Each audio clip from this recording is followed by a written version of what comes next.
मेरा नाम सोहेल अयाज है।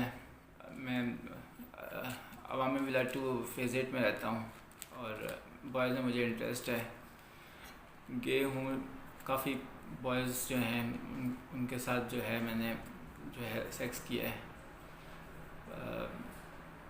कुछ बॉयज़ जैसा हम, इसके अलावा जो है मैं जो है यूके में मेरी कन्विक्शन हुई थी। वहाँ मैंने सज़ा काटी है, एक्स्ट्राडाइट हुआ था।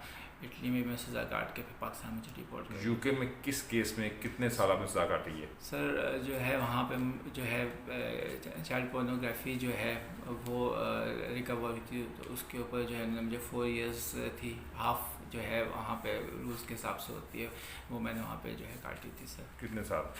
सर मैंने एग्जैक्टली 19 मंथ्स किए थे। उन्होंने फिर मुझे जो है वो इटली जो है एक्स्ट्राडाइट कर दिया था। इटली कितने साल तो सजा हुई थी वहाँ पे आपको? सर मैं 8 महीने ट्रायल में था। ट्रायल में केस जो है ना ख़त्म हो गया था, उन्होंने मुझे डिपोर्ट कर दिया था। अभी पाकिस्तान में आप किस जगह रह रहे हैं? सर मैं बताया, मैं अवामी विला 2 में भैया टाउन में रहता हूँ। आपकी एज कितनी है?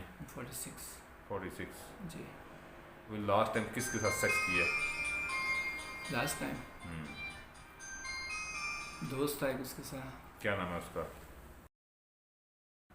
कितना अर्सा पहले? तकरीबन हुआ होगा हफ्ता 10 दिन पहले।